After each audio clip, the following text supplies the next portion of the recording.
Hello and welcome to my weekly book review. And today I want to talk to you about Assassin's Apprentice by Robin Hobb. I just finished this the other day and holy crap, I loved this. So I want to do something a little bit different here. I listened to the audiobook because it's easy for me to listen to that while working. But I've actually had two editions of this sitting on my shelf for a while. One is the US Illustrated Edition that was just published a few years back. The first time in the US was published in hardcover. And I also have the Folio Society edition hardcover here as well. I figured I would compare the two while discussing this novel. Man, this was good. This is epic fantasy on a level that is both epic and very down to earth. It's very subdued. It's like the characterization between Fitz and Burrich and Chade are just superb. Anyways, let's dive into the realm of the Elderlings. First, I'm going to show you this US hardcover edition. It, of course, has beautiful color end papers there of the Six Duchies. Both of these were acquired through the signed page, so it is signed by Robin Hobb, which is terrific. This one does have the original Michael Whalen paperback cover art right here, but then throughout, also, by the way, it is dedicated to Freddy Cougar, which is the coolest name for a cat ever. Anyways, this is heavily illustrated by Magali Villeneuve, which I probably am butchering her name. But it does start with the 25th anniversary introduction by Robin Hobb, talking about the connections she's had between her and the fans, telling the story of Fitz chivalry. The novel proper is unique in that the entire thing is almost like a memoir. So Fitz chivalry is an old man telling his story here, but this is the story of him in his youth. Presumably this is Fitz chivalry himself, not really old, but writing his tale. So Fitz chivalry is the bastard son of King in Waiting, Prince in Waiting, Chivalry.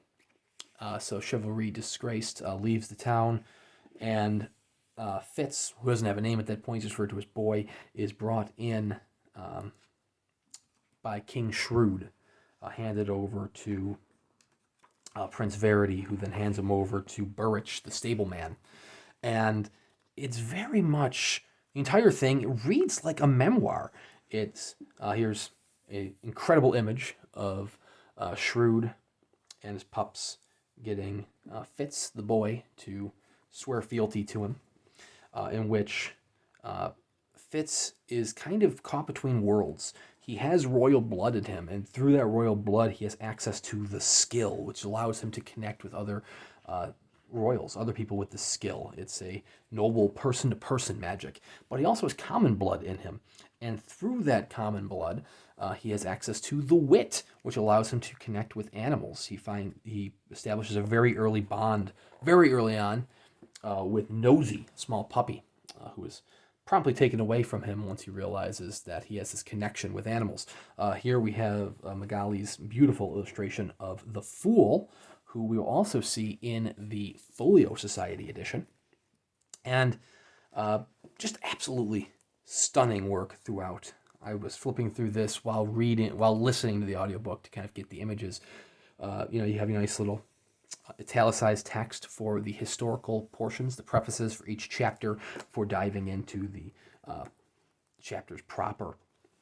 But these novels are Fitz looking back at his life and describing his life as he's going through and as he's growing. And for some, that can be a very slow burn.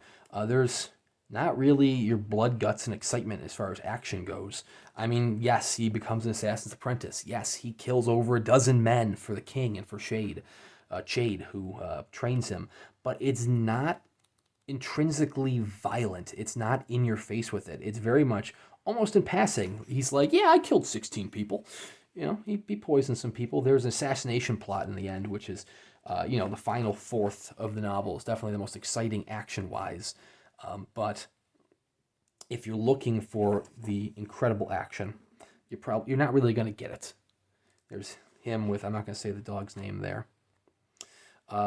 like I said, if you're looking for exciting swashbuckling action, you're not really going to get it. You're going to get more political intrigue, more characterization, and holy crap, was I here for it. But it was also really cool checking out both of these editions. Now, there is another third edition. So I guess this is the first U.S. trade hardcover because Subterranean Press, I believe, beat them to it with their own hardcover. Or maybe I'm incorrect like that. Maybe this beat Subterranean Press by hairs. Subterranean Press did the Farseer trilogy as well in a signed hardcover. I don't have that. That is way out of my price range. Anyways, that trade edition can be found anywhere where trade editions can be purchased. It is stunning. You can buy a paperback anywhere.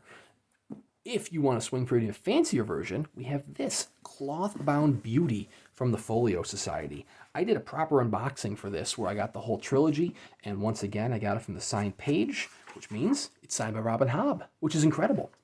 This is printed throughout in black and red text. It doesn't have as many illustrations, but the illustrations are superb. Excuse me while I scratch my nose. Just like Folio Society editions, they're all based off certain quotes. This one, David Palumbo was given free range, and he took those quotes and he went with it. This has its own introduction, which is different than 25th Anniversary Edition. This introduction was very interesting. It actually talked about kind of the creation of the characters. Robin Hobb sat down with the idea of what if magic was addictive, and she wanted to tell the story of Prince Verity, but she couldn't tell it from Verity's point of view, so then the other characters popped into existence. Then you had Fitz, then you had Molly, then you had the Fool. This one has another beautiful page of the Six Duchies. This one drawn by Neil Gower in December of 2019. He has the date right on it. For this one, it actually uses a different text for the display text, the historical data, and the text itself. Very, very nice. But then once you get to them, you get the beautiful color insets, inlaid photos from, not photos, illustrations from David Palumbo, who is a master of his art. It's very interesting to see the different characters portrayed. See, there you have the Fool again. Once again, albino, but this time kind of more traditional, kind of medieval attire, even though this is very much in a fantasy realm. But wow, there are just a superb number of trilogies that make up the realm of the Elderlings here with Robin Hobb's world. And this one is definitely a great starting point. I mean, it is the starting point. It's book number 1. But it's a great starting point where if you read this and you don't like this, you're probably not going to like what comes next. Me, I read this and I loved it. This is him hiding from the Raiders. And I said, Robin Hobb has such a unique voice. Him dealing with some of the Forged.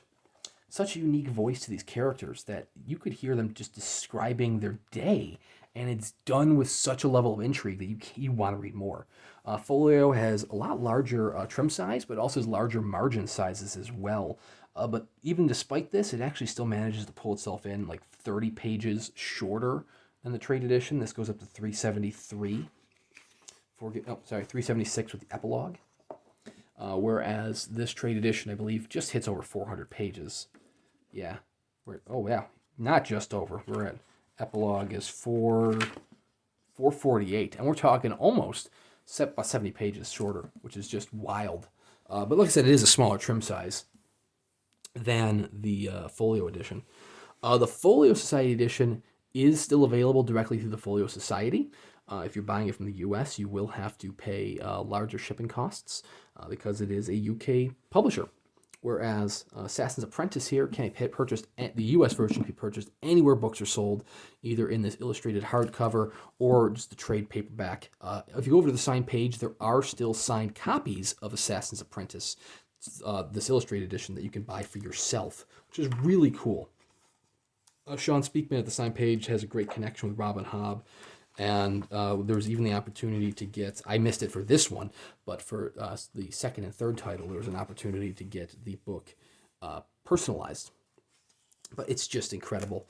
Like I said, Robin Hobb could describe paint drying, and she still does it with a level of intrigue that you want to read more about it. There aren't many authors who can do that. One who springs to mind is Karl Ove Knausgaard. Knausgaard is, by all means, a boring author, and yet I love his writing style. He wrote a 6 volume. God, was it 6? Was it 7 volumes? I feel like it was 6. 6 volume called My Struggle. Probably poorly named for the German translation.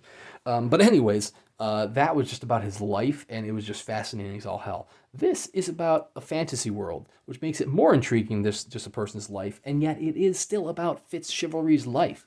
Fitz being, a term referring to him as a bastard, but he embraces Fitz and he adopts his father's full name to become Fitz Chivalry.